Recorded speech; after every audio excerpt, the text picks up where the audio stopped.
Deer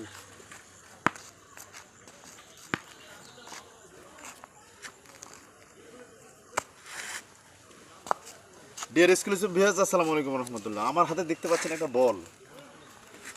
এটা যদিও একটা বল, এই বলকে নিয়ে অনেক কিউরিসিটি আছে মানুষের।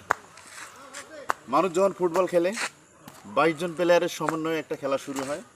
লক্ষ্য থাকে একটা, সেটা হচ্ছে সব প্লেয়ার যারা সেন্টারে খেলে, ফরওয়ার্ডে খেলে, তারপর গোলে যে গোলকিপার থাকে, তার লক্ষ্য শুধুমাত্র বলটা কোথায় যায়, অর্থাৎ তার গোলটাই হচ্ছে যে আমার এই মুহূর্তে চিন্তা হচ্ছে আমি বলটাকে ধরবো, যে কোনো উপায়ে আমার গোল পোস্টের ভেতর দিয়ে যেতে দেব না, তার লক্ষ্য থাকে এইটা।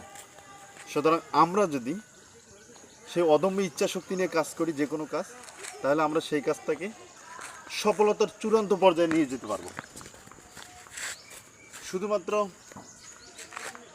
আমরা তো অনেক মাধ্যমে অনেকেরই কাছ থেকে গল্প শুনি, অনেক সফলতার গান অনেকেই গায় বিভিন্নভাবে। সো কদ আফলাহা মান তাজাক্কা, সফল হচ্ছে সেই ব্যক্তি যে তার আত্মাকে পরিশুদ্ধ করেছে। পৃথিবীর একটা সফল তো আছেই কাজকর্মের, আর একটা সফলতা হচ্ছে পৃথিবীর পরে আর একটা দুনিয়া আছে, সেই দুনিয়া কেন্দ্রিক। সুতরাং আমাদেরকে দুইটা লক্ষ্য স্থির করতে হবে। রব্বানা আতিনা ফিদ দুনিয়া হাসানাতা ওয়া ফিল আখিরাতি হাসানা, আমাদেরকে পৃথিবীতে কল্যাণ চাইতে হবে, আর আমাদের এই কল্যাণটা এমন পন্থায় হবে যেই কল্যাণটা আমাদেরকে আখিরাতে কল্যাণ দিবে।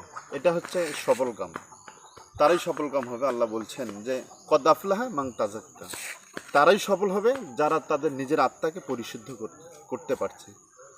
সুতরাং আসুন আমাদের লক্ষ্যকে স্থির করি, দুনিয়ার কল্যাণের মাধ্যমে আখিরাতের কল্যাণকে আমরা হাসিল করার চেষ্টা করি। ধন্যবাদ সবাইকে।